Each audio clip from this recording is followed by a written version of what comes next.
Assalamualaikum warahmatullahi wabarakatuh. Salam sejahtera bagi kita semua. Shalom, Om Swastiastu, Namo Buddhaya, salam kebajikan. Perkenalkan, nama saya Rizky Ajar Astuti. Saya merupakan seorang bidan di RSPAD Gatot Subroto. Pada kesempatan kali ini saya akan menjelaskan mengenai laktasi atau menyusui, yaitu bagaimana payudara menghasilkan ASI. Kebanyakan perempuan secara fisik mampu menyusui, meskipun di banyak wilayah di dunia, para ibu dibatasi oleh ekspektasi budaya dalam menjadi ibu, termasuk pemberian ASI. Dan umumnya, perempuan percaya bahwa mereka tidak memiliki cukup ASI untuk memberi makan bayinya, karena bayi mereka tidak tenang dan sering menyusui. Menyusui merupakan proses yang cukup kompleks. Dengan mengetahui anatomi payudara dan bagaimana payudara menghasilkan ASI, akan sangat membantu para ibu mengerti proses kerja menyusui yang pada akhirnya akan menyusui secara eksklusif. Persiapan menyusui terjadi pada masa pubertas dan kehamilan, jauh sebelum masa nifas dan perlekatan awal bayi baru lahir. Payudara dijaga agar tetap tidak aktif oleh suatu keseimbangan dari hormon yang bersifat menghambat produksi air susu ibu atau ASI. Perubahan hormonal selama masa kehamilan akan memicu perubahan pada payudara. Persiapan untuk masa laktasi semakin tampak dengan membesarnya ukuran payudara, menonjolnya puting susu, pembuluh darah tampak lebih prominen, dan areola mamai makin hitam. Pada usia kehamilan 5 bulan lebih, beberapa ibu ada yang mulai mengeluarkan cairan dari puting susu, yaitu disebut kolostrum. Kolostrum adalah ASI pertama yang diproduksi ibu pada 7 hari pertama pasca melahirkan. Kita akan belajar anatomi payudara. Yang pertama adalah alveoli. Alveoli adalah kantong penghasil ASI yang jumlahnya jutaan. Hormon prolaktin adalah hormon yang mempengaruhi sel alveoli untuk menghasilkan ASI. Selanjutnya yaitu ductus lactiferus, merupakan saluran kecil yang berfungsi menyalurkan ASI dari alveoli ke sinus lactiferus atau dari pabrik ASI ke gudang ASI. Selanjutnya yaitu sinus lactiferus, merupakan saluran ASI yang melebar dan membentuk kantong di sekitar areola yang berfungsi untuk menyimpan ASI. Selanjutnya adalah areola. Areola adalah daerah berwarna gelap yang mengelilingi puting susu.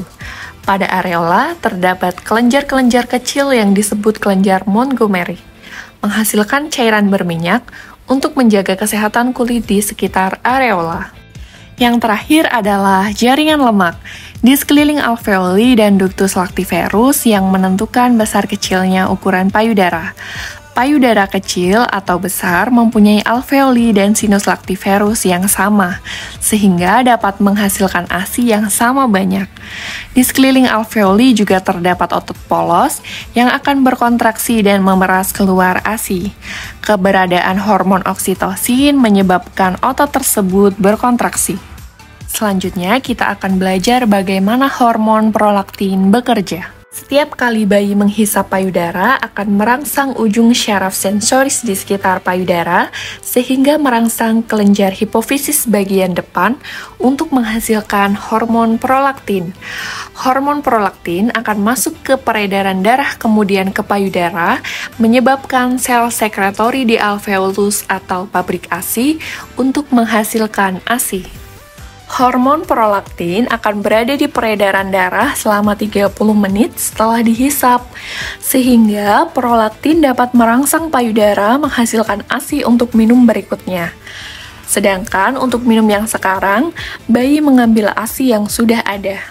Semakin banyak ASI yang dikeluarkan dari gudang ASI atau sinus lactiferus, maka akan semakin banyak produksi ASI. Dengan kata lain, semakin sering bayi menyusui, maka akan semakin banyak ASI yang diproduksi. Sebaliknya, semakin jarang bayi menghisap, maka akan semakin sedikit payudara menghasilkan ASI.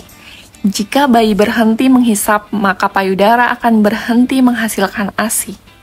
Prolaktin pada umumnya dihasilkan pada malam hari, sehingga menyusui pada malam hari dapat membantu mempertahankan produksi ASI. Selanjutnya, kita akan belajar bagaimana hubungan air susu ibu dengan refleks oksitosin.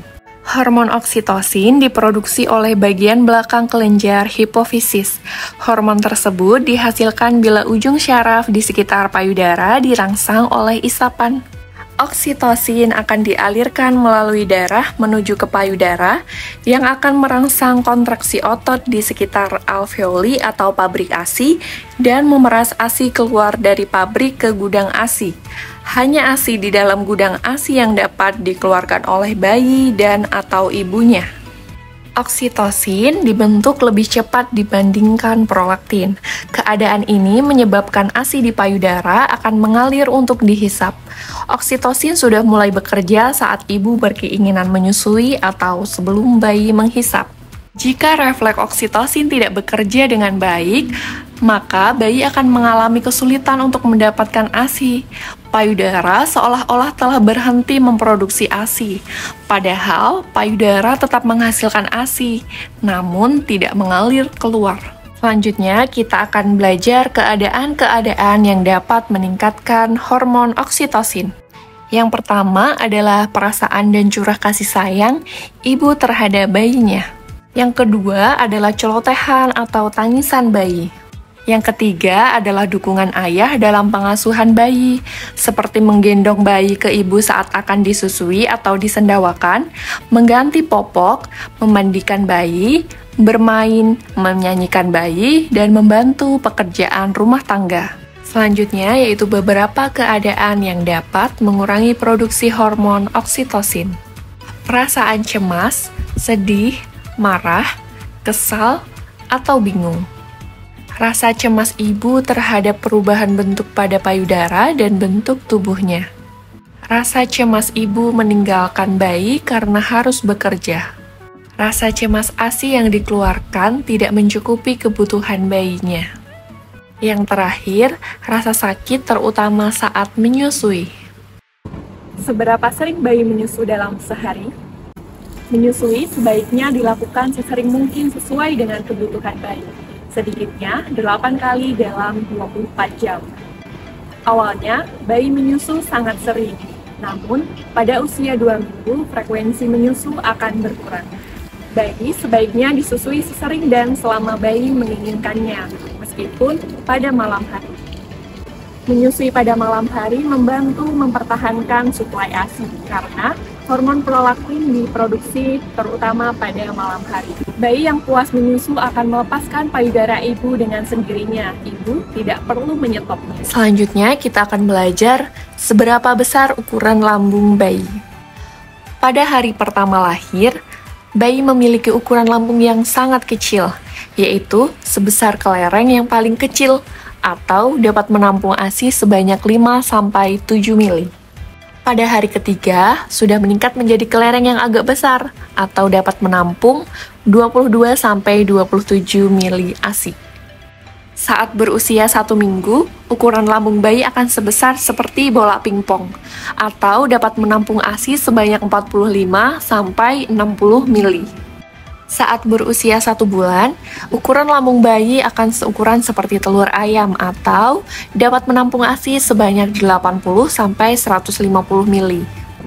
Ukuran kecil memerlukan cairan yang kecil pula, maka pada beberapa hari setelah kelahiran, ibu harus tetap memberikan ASI-nya walau jumlahnya sedikit, karena sudah sesuai dengan ukuran lambung bayi. Perlu diingat bahwa ukuran yang kecil akan cepat penuh dan cepat pula untuk kosong.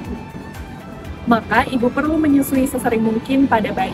Semakin sering menyusui akan semakin meningkat pula produksi ASI. Sejak awal kelahiran, bayi diberikan ASI sesering mungkin tanpa dibatasi. Bayi dapat mengukur sendiri kemampuan dan kebutuhan cairan yang diperlukan. Kita hanya perlu meluangkan waktu dan memberikan kesempatan padanya untuk mendapatkan yang terbaik yang ia butuhkan. Demikian informasi yang dapat saya sampaikan mengenai laktasi atau menyusui. Semoga dapat bermanfaat bagi pasien dan keluarga pasien. Selamat dan semangat mengasihi Bunda!